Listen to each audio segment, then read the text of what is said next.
플러스 김종대 전 의원, 부승찬 민주당 의원 함께하겠습니다. 두 분 안녕하십니까? 네, 안녕하세요. 와, 이런 자리가 이제 만들어졌군요. 꼭 재판장 같아. 뒤에 배경 사진도 그렇고. 또 든든하기도 하고요. 두 분이 뭐 워낙 그 전문가이시기도 하고 말씀도 잘해주시고 아마 우리 많은 시청자분들이 요구를 하셨어요. 두 분 같이 있는 모습을 보고 싶다. 원래 우리 김종대 의원님 이 최강 디펜스 코너 하고 있지만 부승찬 의원님하고 같이 플러스에서 해달라. 그래서 코너를 한번 만들어봤습니다. 아유, 감사합니다. 더 풍성해진 느낌이네요. 완전성이 높아지고. 두 분은 이렇게 또 친하시죠 원래 같이 일도 많이 하시고 든든하십니까? 어떻습니까? 여기 하시는 거 보면. 그러니까 이번에 이제 내란 계엄 사태 때 부승찬 의원의 스타일을 보니까 밸런서 균형자 같다. 균형자. 한쪽에서는 이제 폭로 전문가들이 있지 않습니까? 한쪽에는 해석의 전문가들이 맞습니다. 이 중간 사이에 중용을 지킨다는 게 대단히 어렵습니다. 그런데 이제 그러면서 국방이 간사도 맡고 있으니까 균형자 역할을 잘 해냈다. 그러니까 양쪽의 좋은 점만 이렇게 따먹는. 따먹는. 그래서 후원금도 만땅 채우고. 약간 선배 정치인이잖아요. 앞 옆에서 계속 봤던데 어쩌면 좀 배웠던 겁니까 김종대 의원님한테? 뭘 배워요? 같이 한 부승찬 거지. 의원님. 이제 전부 이게 사람에 대한 평가가 있잖아요.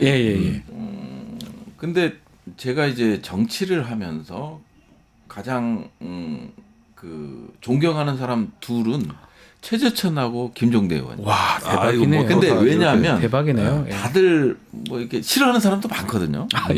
싫어하는 사람도 많은데 정말 책을 많이 읽으세요. 두 분 다. 그건 확실합니다. 책을 정말 많이 읽으시고 그거를 쫓아가려고 노력은 하는데 많이 알아야잖아요. 일단 많이 알아야 되고 그래야만이 이제 어떤 논리적으로 이제 주장도 할 수 있고 팩트에 기반한 주장도 할 수 있는 건데 그 점에서는 많이 와닿는 거, 배워야겠다, 따라야겠다 이런 것들을 많이 느끼다 보니까 단점이 별로 안 보이는 두 분이에요. 최재천 의원님, 최재천 의원, 아니 저는 다른 방송에서도 몇 번 말씀드렸었는데 최재천 의원님 같은 경우 정말 싫어하는 사람 많거든요. 근데 배울 점이 상당히 많다. 그래서 배울 점이 많으니까 단점이 묻히더라. 그래서 인간관계는 항상 장점만을 보려고 노력하는데 국민의힘은 안 되더라고. 국민의힘 안 된다. 아무래도 그렇죠. 이번에 이제 부승찬 의원님 활약상 뭐 우리 전 국민들이 보고 있고 많이 보고 있지만 저는 더 색다르게 보는 게 이제 용인 수지에서 불과 이제 또 얘기하면 또 기분 안 좋으신데 불과 몇 표 차이로 됐거든요. 극적인 5번 뒤집혔어요. 제가 그걸 제가 다른 건 못 봤는데 그걸 계속 보고 왜냐하면 저도 관련 뭐 그 지역구는 아니지만 그 인근에 살고는 있지만 또 그 반대편 분이 뭐 저도 아는 사람이라서 저희 법무관 그래서 이게 누구를 뽑느냐에 따라서도 그 국면이 지금 계엄 내란 상황에서 그 사람이 됐었으면 어떻게 됐나 이런 상상을 제가 한번 해봤어요. 그래서 부승찬 의원님의 그 귀함을 소중함을 더 느끼게 되고 그 몇백 표 차이로 제 개인적 얘기였습니다. 자, 본격적인 얘기하기 전에 어제 지금 MBC 또 충격적인 소식이 좀 전해졌는데 이른바 노상훈 수첩에 수거 대상 인원 500명, 수거 방법, 그리고 윤석열이 삼선하게 만드는 장기 집권 구상 등등의 어떤 구체적 수첩 내용이 이제 보도가 됐습니다. 뭐 좀 더 아마 확인이 되고 보도돼야 되겠지만 충격적입니다, 의원님. 어떻게 보셨습니까? 사실은 국정조사 청문회에서 그 정보사 그 요원이잖아요. 그 문상호랑 이제 형사적인 이제 소송전이 걸렸던 박 단장. 박 단장이 2016년 노상원의 지시 아시죠? 폭탄 조끼를 입혀서 그 대지부대들을 임무 마치고 들어오는 대지부대들을 폭사시키라.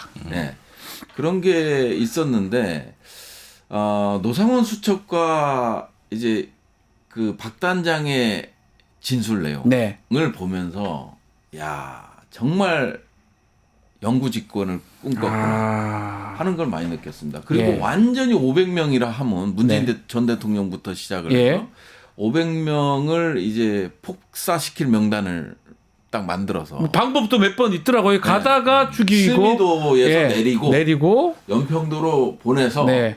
그 방법은 이제 폭발을 뭐 배에다 시한폭탄을 장착하고 원거리 리모트 컨트롤로는 안 되니 네. 시한폭탄을 장착해서 폭사시키는 방법. 네. 그다음에 이제 북한 접경 지역에서 북한이 한 것처럼 이제 사살하는 방법, 뭐 다양한 방법들이 다 기재돼 네. 있었죠.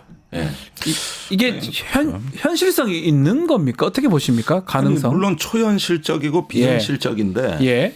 그럼에도 불구하고 실제 실행으로 들어갔던 희미한 어떤 흔적이 나타났습니다. 흔적이 있습니까? 여기서는 이제 북한에 무엇을 줄 것인가라는 문장이 나옵니다. 네. 이건 북한을 접촉해서 북한이 수거해주는 이 거래를 시도한 겁니다. 예. 그래서 실제로 정보사령과 영관급 2명이 몽골로 갑니다. 북한 대사관을 접촉하러. 맞습니다. 그리고 이 사건이 지금 다시 재조명되고 있는 거예요. 그 걸리잖아요. 몽골에 가가지고. 몽골에 가서 걸렸어요. 그러니까 문상호 정보사령관이 구하러 가. 와, 이것도 같이 연결돼 있을 것이라고 의원님 보시는 거네요. 이게 연결돼 있다는 게 정설이에요. 현재로서는 수사 당국에서도 굉장히 무게 있게 보는 사안입니다. 예. 그런데 여기까지 지금 수사가 미치질 못하고 노상원이 진술 거부를 해서 그러니까요. 안 되고 있는 거지만 우리가 이런 걸 봐야 돼요. 이렇게 뭐 아우슈비츠 같은 걸 만들려고 했다. 네. 폭사시키려고 하는 어떤 테러를 하려고 했다. 이러는데 윤석열 극렬 지지자들이 이런 데서도 그냥 이렇게 가스라이팅 당할 일이 아니라 그렇게 해서 북한하고 협력하려고 했다. 내통하려고 했다. 북한하고 협력하려고 했다. 네, 나는 이 부분을 직시하라고 권유하고 싶은 거예요. 예. 과거에는 폭파 조끼를 입혀가지고 특수임무 수행 요원들을 제거하라고 2016년에 했던 적도 있습니다. 예. 나라를 북한과 중국에 갖다 바치기 위해서 북한과 중국과 협력한다는 얘기 아닙니까? 그러니까요. 그러면 그건 좌파의 설계가 아니라 노상원의 설계란 말이에요. 예. 그러니까 이런 부분에서 지금까지 그 광장에서 헌법재판소 앞에서 윤석열 탄핵 기각을 외치는 극렬 지지층들이 네. 이 충격도 감당하실 수 있습니까? 북한하고 내통하고 거래하는 것까지. 안 되지 않습니까? 그분들 입장에서는. 그분들이야말로 이런 이적 행위에 가장 분노하셔야 될 분들 아니냐 이거예요. 그래서 이거는 어느 또 그냥 망상으로 수첩에 적고 그냥 뭐 가끔 미친 생각할 수도 있다. 이 정도로 끝나면 모르겠는데 네. 이게 실행한 흔적이 얼핏 나오고 있다는 거. 이건 참 무서운 일이에요. 아니 이제 이 정도 되면 이제 이 수첩 좀 더 나올 것 같기도 하고 뭐 보도가 되고 한다면 저는 국민의힘이나 여기서 이 얘기를 좀 사과를 하든 어떻든 얘기를 해야 되는 거 아닙니까? 이게요. 제가 봤을 땐 이제 국민의힘도 그렇고 네. 지금 내란 수계를 면해가는 거 뭐 개인적인 친분 때문에 가는 거다 이런 얘기도 하지만 네. 지금 국민의힘이고 999 한 예. 배를 탔잖아요. 같이 가고 있습니다. 한국의 모든 시스템을 거부하고 있잖아요. 배척하고 있잖아요. 뭐 네. 헌재에 대해서도 마찬가지로 문영배 재판관을 탄핵시키겠다부터 네. 시작을 해서 모두 그다음 서부지법 폭동 사건까지 모든 거를 배척하고 있단 말이에요. 지금도. 네. 그러니까 내란은 지속되고 있는 거고. 그러니까 국힘도 마찬가지예요. 국힘도 이 시스템으로는 안 된다고 생각을 하는 것 같아요. 네. 이 시스템으로는 안 되기 때문에 결국 윤석열이 원했던 그런 영구집권, 네. 유신의 꿈, 삼선까지 노상원 수첩에 삼선이 나왔어요. 삼선이 나왔어요. 삼성계열. 그래서 이제 그 꿈을 꾸고 있고 이거를 따르는 추종 세력들이 이제 국힘이잖아요. 네. 여전히 지금도 반성이라는 거 이런 게 전혀 없이 가고 있는 거거든요.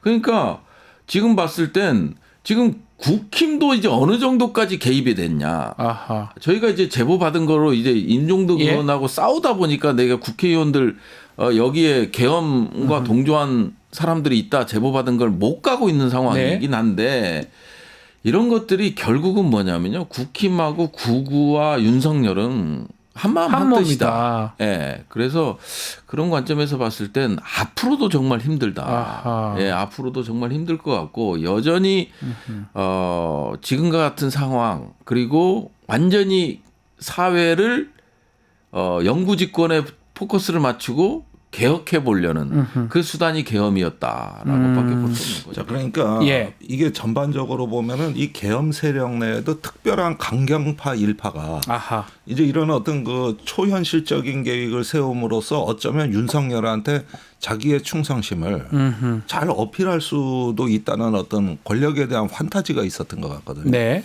이 사람들이 꿈꾸는 권력을 보면은 어떤 순수한 절대 권력 이런 이미지가 떠오릅니다. 예. 그러니까 전 국민 그 해외 출국 금지를 하고 무언가 거기에서 이렇게 빌드업되는 새로운 어떤 왕국, 제국 이런 데서 어떤 절대 권력 이런 어떤 이미지가 굉장히 강하게 떠오르고 있거든요. 이머징 한다 그래 이게. 그런데 그런 걸 통해 가지고 윤석열을 기쁘게 하고 덕에서 어떤 카타르시스를 만들어서 하나의 어떤 질주하는데 맨 앞에 그 계엄 실행자로 서게 되면은 2인자, 3인자는 본인들이 되는 거거든요. 이게 바로 괴벨스의 정치입니다. 괴벨스다 선전 정치. 그렇죠. 이게 바로 나치의 그 히틀러를 잔뜩 권위를 높여주고 맞습니다. 그 권위를 높여준 히틀러의 권력은 내가 가져오는 거예요. 이게 2인자 정치거든요.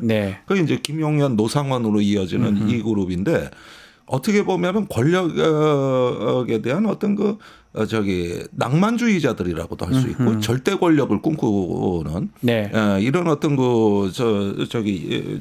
느낌들이 오는데 결국은 이것이 이제 갖고 있는 어떤 망상적인 측면은 인간이라는 인격의 자율적인 주체들이 거세되고 하나의 국가를 기계로 보는 거예요. 그러니까요. 기계로 이 국가를 보고 거기서 자기가 그 조종수 관리자가 될 이런 어떤 망상까지 가는 거예요. 아니 그래서 저는 이 노상원이라는 사람 현역도 아니잖아요. 그렇죠. 이 사람이 여기 등장하고 있는 모습도 사실 납득하기 어렵거든요. 이게 또 군대가 해도 더 문제지만 어쩌면 이런 나쁜 짓을 하는 거를 군대에서 하면 걸리니까 하여튼 민간인 옛날 군인 출신 그 정보사령관 출신 불명예 제대한 사람 이용한 거 아니냐 이런 생각 들고 뭐 상원아 어쩌면 좋니 김용현이 뭐 그런 얘기도 했다면서요. 김철진 군사보좌관이 이제 검찰에서 진술을 한 내용이죠. 그래서 지금 뭐 거기서 이제 의미 있는 게 뭐냐면 윤석열 대통령의 발언 바로 옆에 있었기 때문에 김용현 장관 바로 옆에 있었기 때문에 김철진 군사보좌관이 했던 말. 그래서 몇 명을 들여보냈냐? 500명밖에 못 들여보냈어요. 야 1000명은 들여보냈어야지. 그러니까 죄송합니다.부터 시작해서 이제 그러고 나서 이제 노상원하고 통화하면서 상원아 어떻게 하면 좋겠니? 이게 엄청나게 중요한 증언이요. 상원아 어쩌면 좋겠니? 상원아. 그리고 이제 대통령한테 그 미안한 마음 송구하다라는 말과 1000명은 들여보냈어야지 말이야. 그런데 이제 사실은 제가 조금 더 확인하려고 그랬는데 그날 대통령이 지통실로 들어오면서 이 거기에서 근접에 있었던 사람들의 얘기가 있어요. 술을 엄청 마신 것 같더라. 벌써 술 먹고? 그날요? 술 냄새가 너무 진동했다. 술 먹고 했다고요? 술 먹었다면 언제쯤 마신? 아니 이제 그 12월 3일. 제 생각은 그거 같아요. 들어온 시각이 1시 좀 넘어서 왔잖아요. 의결되고 나서 들어왔으니까 그 상황, TV로 그 상황을 보고 막 전화기 붙들고 지금 뭐 150명을 넘고 있냐니 막 끌어내야 되는데 뭐 하고 있냐 막 질책할 때 사령관들을 질책할 때 그때 마신 게 아닌가. 그래서 이건 뭐지까지나 제보이기 때문에 제보니까요. 제보이기 때문에 그래서 이런 것들을 좀 확인해 보고 싶었어요. 그러니까 뭐냐면 홍장원의 진술, 증언의 신빙성을 깨기 위해서 윤석열 대통령이 그 얘기를 하자. 내가 통화해보니 그 자식 술 먹고 있더라. 술 먹은 것 같더라. 탄핵 심판 변론기일에서 그 얘기를 했어요. 본인이. 내가 술 먹는 거 잘 알잖아. 목소리가 술 먹는 목소리다. 그러니까 자기도 반주를 좀 하는데 뭐 좋아하는데 그러면서 술 먹으면 반주한다는 얘기는 또 털어놔. 그러니까. 근데 이제 술을 좀 마신 것 같더라. 이런 제보들이 좀 있었어요. 근데 그날 술 먹고 그럼 그것도 문제네요. 술 먹고 막 걱정되니까 전화하고. 근데 그럴 수는 있죠. 지나치게 흥분하는 걸 네. 가라앉히는 게 윤석열한테는 술이거든요. 네. 오히려 마음이 편안해지는 효과는 있겠죠. 그런데 항상 그게 후유증을 남겨서 문제지. 네. 사실은 그럴 수도 있다. 그런데 그 홍장원 술 얘기하고 또 어제 조태영 나오고 하는 네. 헌법재판소 광경을 제가 유심히 봤는데 네. 드디어 어제 윤석열이 와르르 무너지고 붕괴되는 듯한 느낌을 받았습니다. 어제 8차 변론길이 있었는데 우리 의원님께서는 무너지는 모습을 보셨다고요? 어떤 장면입니까? 아니 그러니까 본인이 얘기하려고 해도 이제 재판부가 안 받아주고 그래서 직접 신문도 좌절이 되고 거기에다가 조태용이나 이런 자들한테 우리가 모르는 내상을 입고 있어요. 조태용은 철저히 혼자 살겠다는 주의자예요. 맞아요. 얼핏 보면 윤석열한테 도와주는 것 같지만 도움이 안 돼. 네.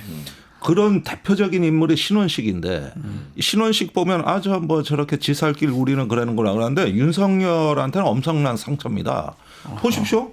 나는 개헌 반대했다. 그 비상조치 나는 국방주무장관으로서 반대한다는 걸 김용현을 통해 대통령한테 말씀드리라고 그랬다. 자기 혼자 멀쩡하고 자기 혼자 애국했다는 얘기로 들리는 겁니다 이게. 네. 그리고 윤 대통령은 개헌 못해서 안달이 난 또라이가 되잖아 이렇게 되면. 네, 그런 상황으로 보이죠. 인식이 그러니까 되죠.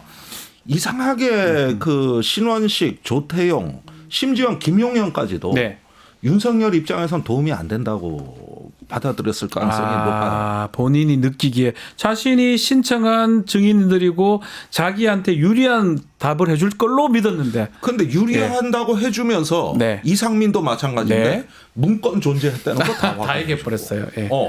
그러면서 8페이지라는 거 다 확인해주고. 또 국무회의가 이상했다는 거 다 얘기해주고. 그러니까 이 사람들이 윤석열한테 면전에서는 여전히 충성하는 것 같지만은 결과적으로 받아들이기에는 나 은근히 연맥이고 도움이 안 되는. 그러니까 사면 초과. 여인영 또 이진우는 자기한테 유리한 증언을 해준다고 했는데 그걸 그 부하들이 다 뒤집었잖아. 그러니까요. 방첩사의 어제 단장하고 어제 수방사의 경비 단장하고 저 사령관들이 저렇게 고분고분하게 일 맞춰놨더니 밑에서 다 뒤잡고 수백 명이 스피커폰으로 들었습니다. 이러면 절망이죠. 그러니까 더 이상 방법 없다는 거죠. 그러니까 이 사면 초과가 우리가 생각하는 것보다 윤석열에 대한 압박감은 훨씬 더 몇십 배 되는 건데 어제 드디어 8차 변론에서 봤을 때 제가 확신하는 건 뭐냐면은 이제 비극적 예감, 비극적 결말에 대한 예감이 드디어 마음속에서 움직인다. 본인 입장에서. 예감이 된다. 그리고 이 감옥문이 열리지 않는 이 어떤 그 갇힌 현실이 이제는 본격적으로 체감이 되는 시점이고 이 8차 변론에서부터 윤석열은 심리적으로 이미 패배했다. 무너지고 있다 지금. 난 그런 느낌이 들었어요. 8차 때 좀 눈여겨봤던 부분이 조태영 원장의 이제 증언들인데 뭐 여러 가지 얘기를 하긴 했어요. 홍장원이 지금 중요한 진술도 많이 하니까 그것을 깨기 위해서 인사청탁 얘기도 하고 메모도 몇 번 있어서 거짓말이도 하던데 어떻게 보셨습니까 그 장면들? 실질적으로 이제 홍장원, 이제 조태영은 이제 본인이 살고자 하는 윤석열을 지키겠다라는 것보다는 본인이 살겠다라는 왜냐하면 홍장원이 자기한테 보고를 했는데 이게 결국은 자기가 이제 연루되는 거잖아요. 이거를 어떻게든 빠져나가야 돼요. 그러다 보니까 이제 CCTV, 메모 내장, 사실관계는 바뀌지 않는 거잖아요. 그렇죠. 딱 팩트는 못 움직이게. 이거는 못 움직이는데. 정말. 그러니까 이런 것들이 자기한테 보고했다라는 게 홍장원의 거짓말이다라는 거지. 윤석열 대통령이 지시하지 않았다. 라고 이제 반박하는 건 아니거든요. 아니죠. 그러다 보니까 이제 홍장원이가 또 김건희 건도 이제 우리 재판관이 아주 날카로운 질문을 하잖아요. 53분에 전화해서 1분 몇 초인가 통화를 하고 그리고 이제 빨리 싹 잡아들여 뭐 이런 얘기를 하고 나서 55분에 22시 55분에 조태용한테 전화했다라는 거 아니에요. 이상하죠. 예. 근데 거기서 미국 어떻게 가실 거냐. 뭐 이런 얘기를 했다라는 게 이 재판관의 그 추가 질문. 네. 이게 좀 뭐 이 얘기 한마디에 그냥 조태용이 완전 그렇죠. 무너져. 그러니까 어제는 완전히 무너진 날이에요. 이 조태용이 저기 홍장원을 넘어서질 못한 게 아니라 네. 오히려 더 풍부하게 만들어졌다. 이게 지금까지 이상민, 김용현 등이 해왔던 짓거리고 이 문제의 심각성을 어제 윤석열은 깨달은 본인도 겁니다. 느꼈을 것이다. 네, 본인이 깨달은 거예요. 그리고 저기 윤석열 입장에서는 이런 마음도 있을 수 있는 거죠. 네. 내가 이렇게 사람들을 잘못 받는가? 네. 충성심 뭐 이런 측면에서 봤을 때 내 그렇죠. 앞에서 결국은 나를 위한 답변이 아니네 이 생각할 수도 있겠네요. 그렇죠. 그러니까 이게 계획의 문제가 아니라 사람의 문제였습니다. 이번 내란의 실패의 본질은 무수히 많은 인간들이 이걸 하고 있다는 걸 이해를 하지 못하는 거예요. 그래가지고 특히 이제 현장 지휘관들까지 이제 그런 증언들이 나오는 걸 보고 하면서 권력자가 자기 뜻대로 모든 것이 다 된다고 믿었는데 네. 그런데 결국은 사람이 하는 거구나. 그 사람은 알 수가 없는 거구나. 이런 부분들이 절망감을 느끼게 하는 거예요. 그런 생각을 했을 것이다. 그 8차 변론의 막바지에서 어떻게든 변호인이 홍장원 무제한으로 신문하겠다, 그러니까요. 추가 뭘 하겠다 안 받아들여질 걸로 보지만 예. 그러나 그거는 정말 지푸라기라도 잠겠다는 마지막 단발마가 나온 거다. 그런 면에서 이제 이 비극의 예감은 윤석열이 그토록 이재명, 우원식, 한동훈을 수거하고자 했는데 내가 수거됐구나. 그다음에 지지층 이렇게 결집시켜서 뭐 헌재고 뭐고 때려 엎겠다는 게 호수 위에 달빛 그림자고 예. 이런 부분들을 이제 체감하는 그런 현실 감각을 갖게 되는 8차 때. 자, 하나 더 좀 우리 짚어봐야 되는 게 또 거기서도 김건희 전화가 나옵니다. 국회 측에서 질문했던 건데 조태용 너 왜 전화했냐 질문하는데 답변은 뭐 제대로 하지는 못했던 것 같아요. 근데 그 질문을 한 것도 좀 그렇지만 왜 국정원장하고 영부인이 전화를 합니까? 이게 또 놀라울 일이 아니겠습니까? 문자 12월 2일 날이죠. 네. 12월 2일 날 이제 문자 2개가 이제 김건희로부터 갔고 그러면 이제 어떤 정보죠. 기본적으로 이제 궁금한 게 있는 거 아니에요. 네. 그러면 이제 명태균 건이죠. 명태균 건이고 그거를 이제 국정원도 뭐 검찰 대통령실 못지않게 가장 그래도 정보 최고기관이니까요. 네, 최고기관이기 때문에 이제 여기서 보여지는 거는 뭐냐면 김건희가 이번 계엄의 핵심일 수밖에 없다라는 걸 단면적으로 보여주는 거예요. 국정원장하고 본인이 왜 통화를 문자 두 번씩이나 보내냐. 예. 그리고 저는 이 조태용도 이해가 안 되는 부분이 뭐냐면 우리는 2일 날 뭐 했고 3일 날 뭐 했고 일반인들은 잘 몰라요. 그런데 당사자잖아요. 계엄의 당사자. 국정원장이고 정보를 가장 많이 알고 있는 국정원장이기 때문에 이 사람한테 김건희가 문자가 간 거잖아요. 네. 그러니까. 그건 알아야 되는 거 아닌가요? 기억 못하는 게 더 기억 못한다는 거야. 그래서 이제 답답하니까 청구인 측에서는 그 얘기를 한 거 아니에요. 어떻게 김건희가 문자를 보내고 당신이 답장까지 다음날 했는데 기억 못할 수 있냐 그랬더니 뭐 좀 이례적인 일이긴 하다. 자주 있는 일은 아니다라고 또 하면 더 기억해야 되는 거 아니에요? 그리고 조태용 성격에는 이런 문자도 부담스러워했을 거예요. 자기 혼자 살려고. 그러니까 이 사람은 전쟁 나면 제일 먼저 도망갈 길 찾아놓고 전쟁하는 사람.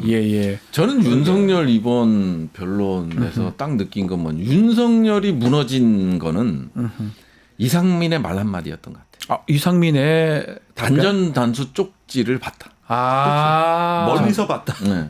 멀리서 보고 가까이서 보고 반 거야.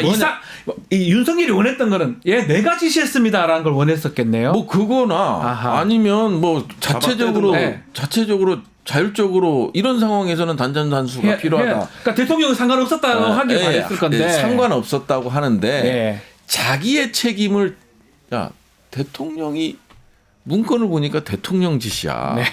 그러면 윤석열 입장에서 가장 믿었던 사람이 이상민하고 박성재 아닙니까? 두 사람을 믿었는데 박성재는 국회 나와서 제 코가 석자라 얘기를 네. 하죠. 이상민은 야 그거 내가 지시한 거 아니야. 대통령이 한 거야. 네. 이렇게 해버리는 순간 무너졌다. 좌우날개가 다 꺾여버리는 거죠. 야 여기서 아마 만일 이 포기 단계였다면 그 멘트가 아니었을까. 이상민의 아니, 단전 근데 단수. 그 시작은 김영현이에요. 아. 충성을 하고 자기가 모든 문건을 작성했다는 걸 강조하다 보니까 팔쪽에 있는 여러 친구들을 다 누구한테 줬고 누구한테 줬고 이렇게 엮이고 단전단수 소방청장 증언이 나온 거예요. 그러니까 이상민이 빠져나갈 구멍이 없어지는 건데 그래서 만들어낸 창작물이 이번에 응접실에서 멀리서 봤다. 네, 멀리서 봐 천리안. 네. 근데 문제는 그걸 본 그 일이 일어난 방, 그 일이 사건이 벌어진 그 방이 네. 대통령 집무실 바로 옆방의 응접실이란 말입니다. 네네. 그렇죠. 원탁이었어요. 예. 거기서 국무위원들하고 간담회를 했는데 그 순간에 거기에 놓여 있던 문건이라는 게 돼버린 거예요. 그렇죠. 그렇게 보이죠 이제. 그러면은 대통령이 있은 자리에서 예. 그러면 대통령 지시로 보아도 무방한 무방할 것이다. 정도. 예, 그래서 이걸 멀리서 대통령 있는 자리에서 멀리서 봤다. 이 이야기는 대통령 지시라는 뜻이 되는 거거든요. 그러니까 최상목 땡도 대통령이 그거 참고하라 그랬다. 이 증언이 이제 나왔고 해서 조태영 외교부 장관도 나왔고 이렇게 되니까 본인이 피할 수 없는 데서 그 문건을 봤다. 거기에 단전단수라고 적혀 있었다. 다 연결되네요 결국. 그렇죠. 그러니까 네. 이거는 윤석열 입장에서는 밑에서 장관들이 자기를 도우려고 저렇게 한다 그러지만은 은근히 연맥이는 아니, 자기가 살기 위해서 보면요 참 이 제가 이제 국정조사 특위를 하면서 네. 느꼈던 것 중에 야, 이 국무위원들과 이 수석들은 기본적으로 카드나 고스톱을 좋아하나? 그 무슨 말입니까 그게? 아니 왜냐하면 이상민은 멀리서 봤다고 잘 보고요. 그 다음에 뭐 최상목이는 막 세 번째 이렇게 그거 하고 한덕수 국무총리는 뭐 알고 보니까 양복 뒷주머니에 누가 슬쩍 넣었다는 거잖아요. 이런 것들 보면 야 이게 대통령이 했다고 직접적으로 얘기 못 하겠지만 네. 결국은 그런 그러니까요. 행위들이나 이 언어들이 결국 야 나 안 했어 대통령이 한 건데 나는 반대했기 때문에 보지도 안 했어 네. 이거잖아요. 그러니까요. 네. 그러니까 말은 뭐 여러 가지 복잡하게 하지만 모든 손가락이 윤석열을 가리키는 그러니까요. 달리 얘기하지만 결국은 윤석열인 거잖아요. 이렇게 가리키는 거예요. 예. 그래서 이게 이제 어제까지 해가지고 네. 지속적으로 무너져 왔다. 그러니까 이런 모습을 노출시키지 않으려고 머리까지 손질하고 간 거 아닙니까? 그러니까 여전히 권위 카리스마를 유지하고 싶었던 것이죠. 근데 이게 이제 거의 막바지 단계에서 끊어지고 있는 거고요. 네. 그 다음에 이런 계엄 내에서도 설계한 일군의 강경파들이 네. 결국은 그 대통령을 기쁘게 하기 위해서 정적을 제거하고 수거하는 여기까지 이제 전모가 드러날 때 이후에 추후 과제가 분명해지는 겁니다. 네. 이 체포조 명단은 누가 작성했으며 누가 실행하라고 했느냐. 네. 물론 방첩사도 나오고 뭐 HID도 나오지만은 이걸 정말 한 자가 누구냐. 문건 작성자는 진짜 작성자는 누구냐. 이런 부분들이 나오면서 이 계엄이 네. 장기 집권을 위한 플랜의 일환이었느냐. 그러니까요. 아니면 단순히 적개심의 노예가 돼가지고 정적에 대한 복수극이었느냐. 이런 부분들 정작 중요한 문제들이 이 헌법재판에서 규명이 안 된 거예요. 네. 그게 앞으로의 과제가 되고 지금 선명하게 보면요. 모아지는 거죠. 예, 의원님. 우리가 이제 또 하나 주목해서 봐야 될 점은 네. 뭐냐면 이 포고령 자체가 이제 노란 봉투에 들어 있었다고. 맞습니다. 대통령실. 근데 우리 수행 부관이 그걸 네. 모 소령이 그거를 진술을 또 해버리잖아요. 그러니까요. 이것도 참 놀라워요. 대통령실이라고 그러고 네. 그다음에 군사보좌관은 또 한술 더 떠서 뭐냐면 김용현은 화면 보기 아무도 모를 것이다. 워드 작성한 걸 본 적이 없다. 본 적이 없다. 그러니까 이제 이거 두 사람의 이제 진술을 맞춰 보면 예. 또 다른 인물이 있는 거예요. 그러니까요. 이게 대통령실이 됐건 뭐가 됐건 또 다른 인물이 있는 거죠. 예. 그래서 우리는 지금 코끼리 뒷다리만 만지고 있는 수도 그럴 수도 있다는 거죠. 있는 거예요. 보이는 지금 것만? 보이는 것만 해서 이제 군, 예. 그다음에 대통령. 나머지는 나는 그냥 멀리서 봤고 그냥 뭐 뒷주머니에 있었고 보니까 비아폰도 갖고 있더라고요. 이 정도예요. 근데 과연 이 실세들은 누구이며 노상원이 500명의 그 수거 대상자들을 선별했을 때 그냥 노상원이가 TV 보고 선별하지는 않았을 거고. 그럴 리도 없는 거잖아요. 그리고 이제 뭐 방첩사에서야 민간 영역에 대해서 뭐 박정훈 이제 영장 기각한 판사들 뭐 이런 사람 얘기도 하지만 방첩사도 결국은 군에 한정돼 있어요. 네. 그러면 군밖에 없죠.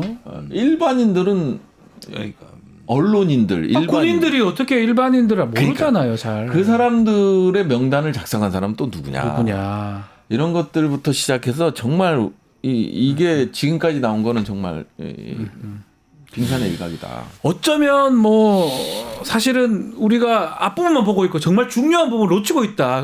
수첩 이걸 보면서 단순한 어떤 화풀이 계엄이 아닌 집권하기 위한 장기 집권하기 위한 그런 내란의 일종이 아니었나. 뭐 더 나가서 이제 비상대권을 넘어 통일대권, 통일대통령론을 꿈꿨던 거 아닌가 이런 생각도 좀 듭니다. 그리고 이제 모든 국가의 지향점을 어떤 그 내치에서의 계엄으로 하나의 어떤 내부 정리를 한 다음에 그것에 그치지 않고 어떤 한반도 차원의 통일대권까지도 바라보는 이런 망상을 꿈꿨던 것이 아닌가.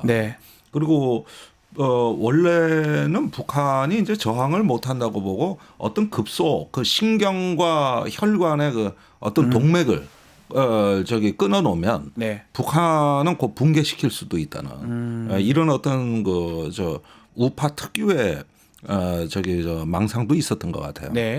그렇게 보면은 앞으로 이제 다음 질문은 그겁니다. 뭐죠? 그때 김건희는 무엇을 하고 있었는가? 궁금해요. 그거 궁금해요. 그것도 알고 싶습니다. 통일대통령 얘기했으니까요. 이런 모든 문제가 이 계엄이 새로운 어떤 국면으로 그 진입하는 첫 출발점은 비화폰 통화내역 확보입니다. 비화폰과 그 송수신 메시지 이 서버를 일단 우리가 검증을 함으로써 이 사람들 간의 어떤 그 그물망이 어떻게 형성이 된 건지. 그래서 저는 계속 의심스러운 게 왜 김성훈을 뭐 납득할 수 없는 이유로 두 번이나 검찰에서 그 영장을 막습니까? 이해가 안 됩니다. 그러니까 이제 그거는 우리가 이제 합리적인 의심을 하는 건 그거죠. 뭐냐면 정성우 방첩사 1처장이 했던 얘기, 검찰과 국정원이라는 워딩을 가지고 그 밑에야 실장들한테 지시한 거 아니에요? 선관위를 확보하면 검찰과 국정원에서 와서 중요 임무를 담당할 거니 니네는 지원 임무만 하면 된다. 이 얘기를 한 게 있잖아요. 우선적으로 있고 그다음에 두 번째는 심우정이 직접 나서서 국방부 차관한테 전화를 해서 누구야? 그 김용현 비아폰 번호를 문의한 거. 그리고 이제 이진동이가 김용현하고 통화한 거. 그다음에 검찰 공소장에서는 행위자로서 어느 단어로도 검찰이 안 들어가 있습니다. 하나도 안 들어가. 다 빨리 뺐죠. 일부러 뺐죠. 다 뺀 거죠. 그다음에 정성우가 검찰 수사받고 와서 조사받고 와서 말을 바꾼 거.